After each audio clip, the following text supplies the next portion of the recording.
Hello नमस्कार दोस्तों। मैं अमित गोस्वामी आप सभी का हमारे यूट्यूब चैनल पर स्वागत करता हूँ। बात करेंगे हम जो अभी 2024 में आपके रेलवे के एग्ज़ाम आने वाले हैं, जैसे आपका एनटीपीसी है, assistant loco pilot, RPF, SI, technician. इन सभी परीक्षाओं के लिए जीके और करंट अफेयर के जो महत्वपूर्ण प्रश्न बनते हैं उनको हम कवर कर रहे हैं। बाकी असिस्टेंट लोको पायलट का जिन्होंने फॉर्म भरा है, अगर इसके बारे में उनको कुछ डिटेल का नॉलेज चाहिए, जैसे जॉब प्रोफाइल, कितने घंटे काम करना पड़ता है, या किसी भी तरह की आपको नॉलेज चाहिए असिस्टेंट लोको पायलट के जॉब के लिए, तो आप बिल्कुल कमेंट बॉक्स में पूछ सकते हैं। चलिए स्टार्ट करते हैं। ठोस कार्बन डाइऑक्साइड को किस रूप में जाना जाता है? शुष्क बर्फ। बहुत कॉमन क्वेश्चन है, बहुत बार पूछा जाता है। तो ये होती है शुष्क बर्फ को ठोस कार्बन डाइऑक्साइड के रूप में जाना जाता है। ऑक्सीजन की आपूर्ति पर्याप्त होने पर किस तरह की लौ निकलती है?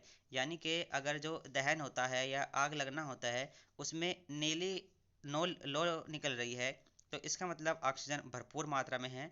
और यदि ऑक्सीजन की कमी होगी तो जो आग में या दहन में निकलने वाली लौ रहती है, वो या तो पीले रंग की होती है या फिर लाल रंग की होती है। आधुनिक आवर्त सारणी के किन दो आवर्तों में 8 तत्व है? एक तो आवर्त नंबर 2 और एक आवर्त नंबर 3। इनमें कुल मिलाकर के 8 तत्व है। गैर धातुओं के ऑक्साइडों की प्रकृति कैसी होती है? तो अम्लीय प्रकृति के होते हैं। आपका 0 से 14 जो आपका स्केल है पीएच मान का, वो निर्धारित करता है अम्लीय और क्षारीय। यदि 0 से 7 तक है तो वो अम्लीय प्रकृति में आता है, और 7 से 14 तो ये क्षारीय प्रकृति में आते हैं। और यदि 7 है तो वो उदासीन प्रकृति के होते हैं। यानी कि 7 से 0 की तरफ अगर हम बढ़ते जाएंगे तो अम्लीय प्रकृति प्रबल आपकी होती जाएगी। जिनका पीएच मान 1 है 2 है पॉइंट कुछ है, तो वो सबसे प्रबल अम्ल होता है। 7 से यदि 14 की तरफ बढ़ते जाएंगे तो क्षारीय प्रकृति जो है वो आपकी प्रबल होती चली जाएगी। भारत के स्पाइस गार्डन के रूप में किसको जाना जाता है? तो केरल।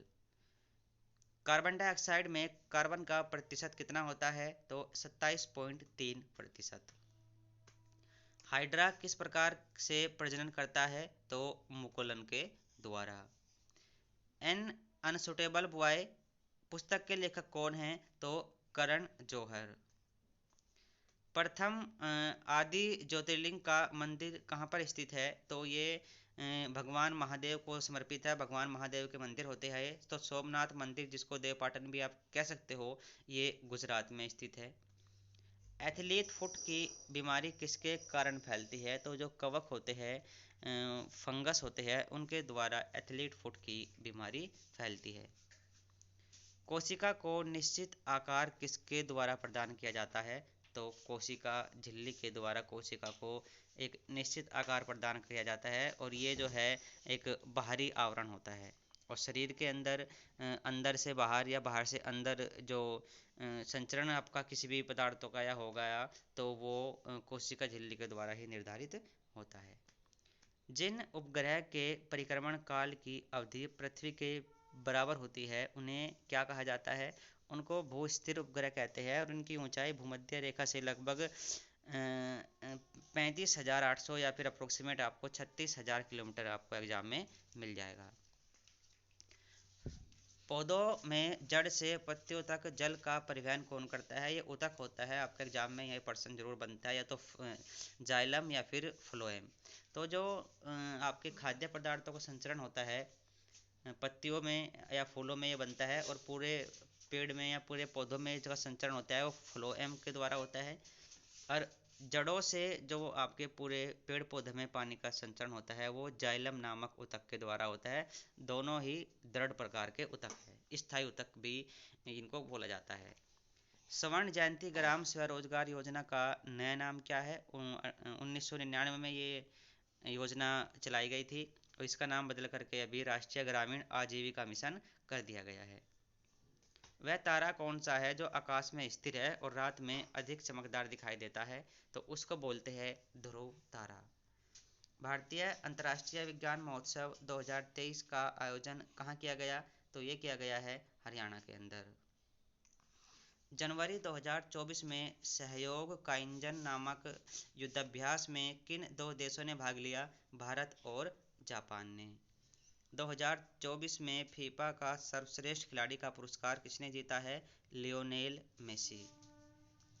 खेलो इंडिया यूथ गेम्स 2024 की मेजबानी किस राज्य में की जाएगी? तो ये की जाएगी तमिलनाडु के अंदर। X-59 सुपरसोनिक विमान का निर्माण किसके द्वारा किया गया? तो ये किया गया है नासा और लॉकहीड मार्टिन के द्वारा। इसकी स्पीड रहेगी वायु की स्पीड से भी 1.5 गुना। हमारे शरीर में विटामिन के की कमी के कारण कौन सा रोग होता है या फिर क्या हो जाता है? तो रक्त का थक्का देरी से जमता है। यानी कि विटामिन के रक्त के थक्के के जमने में सहायक होता है। अंगूर की खेती को किस रूप में जाना जाता है? तो विटिकल्चर बोलते हैं। भारत में प्रायद्वीपीय पठार का आकार कैसा है? त्रिभुजाकार। एल नीनो किस महासागर में विकसित होता है? तो प्रशांत महासागर में होता है और ये एक गर्म जलधारा है। राष्ट्रीय रासायनिक प्रयोगशाला कहाँ पर स्थित है? पुणे के अंदर। भारत में नील विद्रोह कब आरंभ हुआ था?